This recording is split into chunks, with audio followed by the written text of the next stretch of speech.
Assalamualaikum warahmatullahi wabarakatuh. Anda bersama saya, Sehistrozi. Saya akan mengajar subjek sejarah dan topik kita pada hari ini adalah mengenai sistem pemerintahan negara kita. Okey, kita tahu negara kita Malaysia. Tapi bagaimana negara kita, bagaimanakah bentuk pemerintahan negara kita? Siapa yang menjadi ketua dalam pemerintahan? Siapa yang mentadbir negara? Okey, yang kita tahu dalam dalam pengetahuan am kita, okey, kita tahu pemerintah kita adalah yang di-Pertuan Agong dibantu oleh Perdana Menteri. Okey, sebenarnya kalau kamu hendak tahu, pemerintahan negara kita dibahagikan kepada 3 bentuk institusi yang sangat-sangat penting. Okey, dan 3 institusi ini perlu ada dalam setiap pemerintahan dekat sesebuah negara. Okey, tidak kiralah negara Malaysia ke Jepun ke India ke Indonesia ke, mereka perlu ada 3 badan ini ataupun 3 institusi ini. Dan ketiga-tiga institusi ini perlu menjalankan tugas mereka masing-masing dan kita katakan sebagai ketiga-tiga institusi ini memerlukan antara satu sama lain. Sekarang kita tengok apakah bidang-bidang ataupun institusi-institusi yang kita ada dekat negara kita. Okey, pertama sekali kita ada bidang ataupun institusi perundangan. Apa itu perundangan?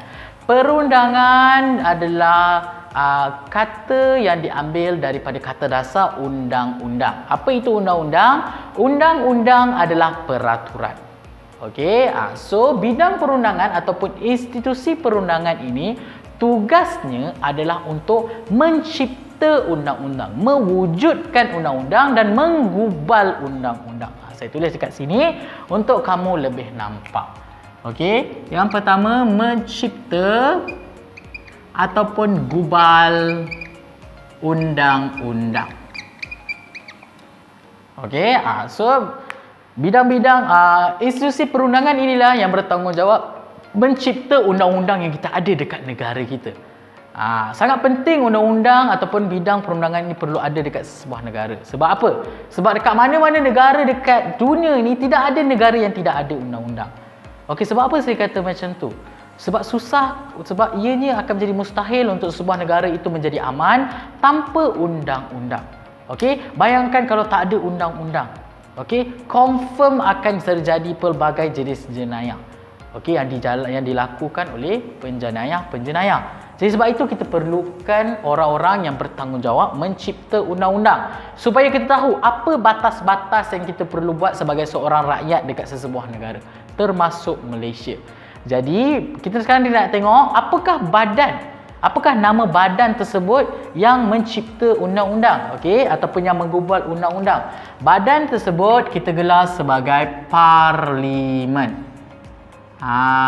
Okey, kalau kamu tengok bangunan Parlimen, siapa duduk kat area Kuala Lumpur, ada bangunan Parlimen. Itu adalah bangunan tempat mereka berbincang, mereka orang kata berdiskusi macam mana kita nak wujudkan undang-undang, macam mana kita nak wujudkan undang-undang yang lebih mantap dekat negara kita. Okey, itu bidang itu adalah institusi parlimen. Dan bagaimana sistem hierarki parlimen negara kita? Sekarang saya tunjukkan. Okey, parlimen negara kita diketuai oleh Yang di-Pertuan Agong. Nanti saya akan terangkan siapa ini Yang di-Pertuan Agong.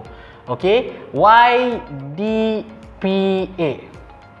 Okey, Yang di-Pertuan Agong. Dan di bawah YDPA kita ada di bawah YDPA kita ada ahli Dewan Negara.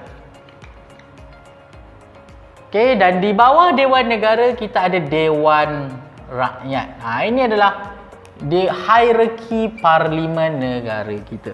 Dan mereka bertiga inilah yang bertanggungjawab menggubal dan mencipta undang-undang dekat negara kita.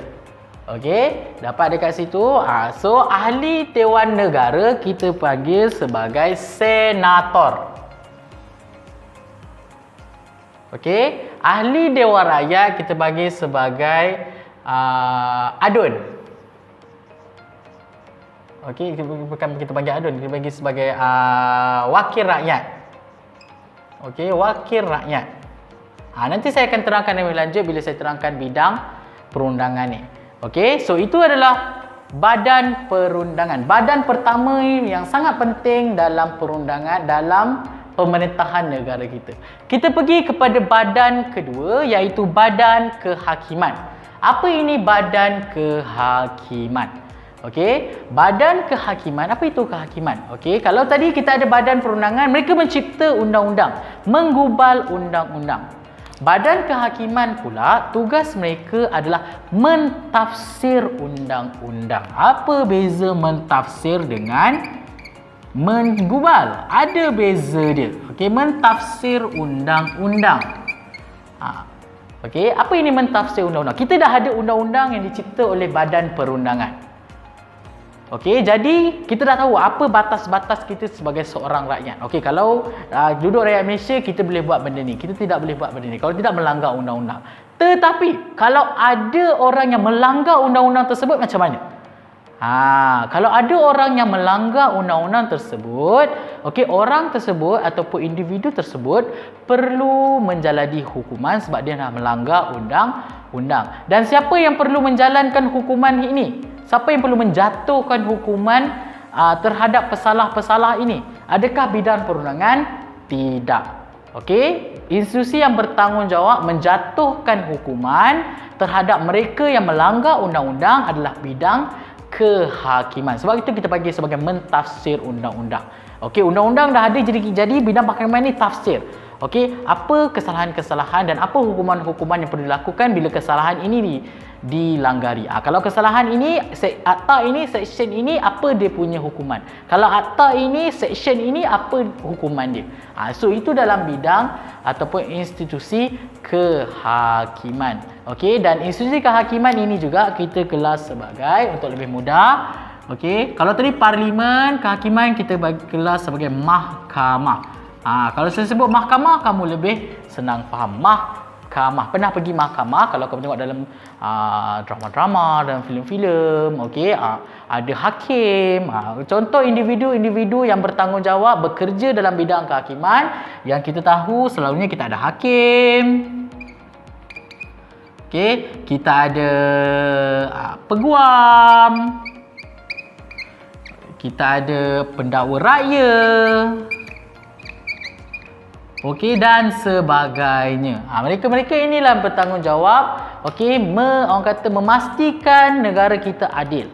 Kalau buat kesalahan ini, melanggar undang-undang ini, dia perlu mendapat hukuman yang setimpal. Okey, hukuman yang adil. Itu adalah bidang kehakiman. Dan dalam bidang kehakiman ataupun institusi kehakiman ini dibahagikan kepada beberapa mahkamah. Kita ada contoh mahkamah tinggi, mahkamah rayuan, mahkamah khas, mahkamah sivil, mahkamah rendah, mahkamah syariah dan sebagainya. Mengikut mahkamah ini berperanan atau berfungsi mengikut kesalahan-kesalahan yang kita lakukan. Contoh, kalau kesalahan kita sangat-sangat besar, kita akan dibawa masuk ke mahkamah tinggi untuk dibicarakan. Okey, kalau kesalahan kita kecil, kita pergi kepada mahkamah rendah. Kalau kesalahan kita berkaitan dengan undang-undang agama Islam, okey, kita kena masuk mahkamah syariah. Okey, so itu adalah bidang kehakiman ataupun institusi kehakiman. Okey, sekarang kita pergi kepada satu lagi institusi yang sangat penting dalam pemerintahan negara kita, iaitu institusi pelaksana. Siapa ini institusi pelaksana? Apa pula tugas mereka? Institusi perundangan buat undang-undang. Institusi kehakiman mentafsir undang-undang. Mereka ni buat apa? Melanggar undang-undang ke? Tidak, mereka tidak melanggar undang-undang. Okey, tugas pelaksana adalah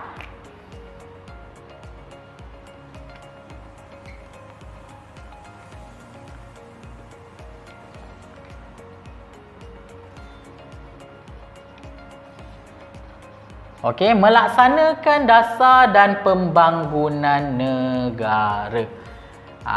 So, siapakah badan pelaksana ni? Badan pelaksana inilah yang kamu jumpa seperti Jemaah Menteri, Perdana Menteri dan sebagainya. So kalau tadi perundangan, institusinya kita gelar sebagai parlimen. Kalau kehakiman, institusinya adalah mahkamah. Kalau pelaksana, institusinya kita gelar sebagai kementerian. Okey, kalau kamu tahu, okey, kita ada macam-macam jenis kementerian dekat negara kita. Kita ada Kementerian Pelajaran. Kita ada Kementerian Kerja Raya. Kita ada Kementerian Sumber Manusia, Kementerian Wanita dan Keluarga dan sebagainya. Kita ada beberapa kementerian dan setiap kementerian ini tugas mereka adalah melaksanakan dasar ataupun pembangunan mengikut bidang kementerian masing-masing. Contoh kalau Kementerian Wanita dan Keluarga.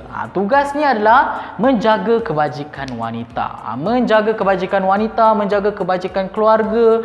Kalau ada rakyat yang kena orang kata penindasan dalam keluarga, contohnya kena dera dengan suami ke, tugas Kementerian Wanita inilah yang perlu menjaga ataupun orang kata menegakkan keadilan untuk golongan-golongan wanita. Sama juga dengan kementerian-kementerian lain. Kita ada Kementerian Kerja Raya, Kementerian Pelajaran yang paling penting. Apa tugas-tugas Kementerian Pelajaran? Apa tugas Menteri Pelajaran atau Menteri Pendidikan? Tugas dia merangka pelan pengajaran, merangka silibus-silibus yang kamu belajar dekat sekolah, sejarah, bab apa, topik apa, bab tingkatan 5 ada berapa topik, matematik nak belajar apa, sains nak belajar apa. Itu semua adalah dalam bidang tugas Menteri Pelajaran. Okey, sama juga dengan menteri-menteri lain. Sebab itu kita panggil sebagai pelaksana undang-undang ataupun melaksana dasar ataupun pembangunan negara. Tugas mereka adalah memastikan negara kita terus menuju kemajuan. Okey, membangun. Okey, supaya negara kita jadi lebih membangun. Dan ketiga-tiga institusi inilah okey yang sangat penting dalam sesebuah sistem pemerintahan negara. Okey, contoh dan ketiga-tiga institusi ini memerlukan antara satu sama lain. Maksudnya kalau tak ada satu institusi, maksudnya sesebuah negara itu tidak dapat diperintah dengan sempurna. Kalau contoh, kamu bayangkan kalau tak ada bidang kehakiman dalam sesebuah negara. Kita ada bidang perundangan dengan bidang pelaksana sahaja. Kita ada undang-undang, kita ada menteri yang melaksanakan dasar-dasar dan pembangunan negara. Tapi kita tak ada orang yang nak menjatuhkan hukuman. So maksudnya rakyat-rakyat kat Malaysia ni boleh je nak langgar apa-apa saja peraturan. Nak membunuh ke, nak merempit ke, nak langgar lampu isyarat, langgar je lah. Okey, yang penting undang-undang ada tapi tak ada orang nak hukum, tak ada orang nak menjatuhkan hukuman sebab tak ada bidang kehakiman. Pun tak boleh. Okey, sama juga kalau tak ada bidang perundangan. Kita ada bidang institusi kehakiman yang mentafsir undang-undang. Kita ada bidang pelaksana ataupun institusi pelaksana yang membangunkan negara. Tetapi kita tak ada orang yang mencipta undang-undang. Maksudnya negara kita tak ada undang-undang. Itu pun tak boleh juga. Kita tak ada undang-undang, so kita boleh buat apa yang kita nak. Okey, contoh saya bagi contoh contoh lelaki Islam kalau nak kahwin lebih daripada 4 pun boleh. Sebab apa? Sebab tak ada undang-undang. Tak ada undang-undang syariah dan sebagainya. Sebab itu penting bidang perundangan. Sama juga macam bidang pelaksana. Kalau kita ada bidang perundangan, ada bidang kehakiman, tapi tak ada bidang pelaksana, macam mana negara kita nak menjadi maju? Macam mana kita nak mendapatkan pendidikan yang baik kalau tak ada menteri pelajaran? Siapa yang nak susun kita punya pelan pengajaran kita? Kita nak belajar apa, nak belajar dekat mana? Kalau darjah 6, lepas darjah 6 ambil exam apa? Itu semua ditentukan oleh menteri ataupun kita panggil sebagai bidang pelaksana. Okey, dan satu lagi benda penting yang kamu kena tahu, setiap daripada institusi ini mempunyai nama saintifik mereka yang tersendiri. Okey, contohnya kita ada bidang sekejap ya. Okey, kita ada bidang perundangan. Okey, nama saintifiknya kita panggil sebagai legislatif. Okey, legislatif. Okey, bidang kehakiman kita panggil sebagai, dalam nama saintifiknya adalah judiciary. Dan institusi pelaksana kita panggil sebagai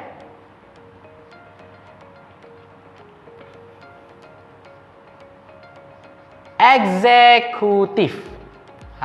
Okey, kenapa saya bagi tahu istilah-istilah saintifik ni? Sangat penting kerana selalunya pembuat kertas soalan dia akan bagi soalan yang sama. Okey, contohnya dia akan bagi soalan, terangkan mengenai peranan bidang ataupun peranan institusi perundangan. So kamu pun dah tahu poin-poin dia. Okey, ini adalah bidang perundangan. Tetapi untuk orang kata mengelirukan pelajar, mereka tak letak bidang perundangan. Mereka terang dalam soalannya, jelaskan peranan institusi legislatif di negara kita. Kamu pun blank. Tak pernah belajar pun pasal legislatif, yang belajar pasal perundangan. Sebab itulah kenapa kamu kena tahu setiap nama-nama lain ataupun nama-nama saintifik dalam nama-nama saintifik institusi-institusi yang kita ada ni. Okey, itu satu. Okey, satu lagi kamu kena tahu. Okey, saya tak terangkan tadi. Kenapa ada yang di atas ni? Siapa yang di atas ni? Ini adalah yang di Pertuan Agong ataupun kita panggil sebagai Ketua Negara. Maksudnya ini adalah individu yang paling penting dalam negara Malaysia. Dan kenapa dianya duduk di atas? Disebabkan yang di Pertuan Agong lah yang menjadi ketua kepada ketiga-tiga institusi. Okey, yang di Pertuan Agong menjadi ketua kepada bidang perundangan. Kalau kamu tengok tadi, YDPA, Dewan Negara dan juga Dewan Rakyat. Yang di Pertuan Agong juga menjadi ketua dalam bidang kehakiman dan juga menjadi ketua dalam bidang pelaksana. Okey. Sebab itu kalau kamu tengok, okey, siapakah pemerintah paling tinggi dekat Malaysia? Perdana Menteri. Salah.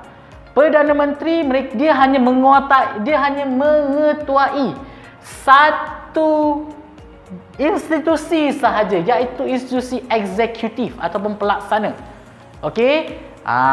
Okey, sebab itu saya kata di atas Perdana Menteri ada orang yang lagi tinggi lagi yang kita gelar sebagai yang di Pertuan Agong. Okey? Dapat? Okey? So itu adalah mengenai serba sedikit mengenai bentuk sistem pemerintahan dekat negara kita Malaysia. Okey, perlu ada yang pertama kamu kena ingat, kita ada bidang perundangan, kita ada bidang kehakiman dan kita ada bidang eksekutif ataupun pelaksana. Dan ketiga-tiga institusi ini memerlukan antara satu sama lain supaya dapat menggerakkan pemerintahan negara kita.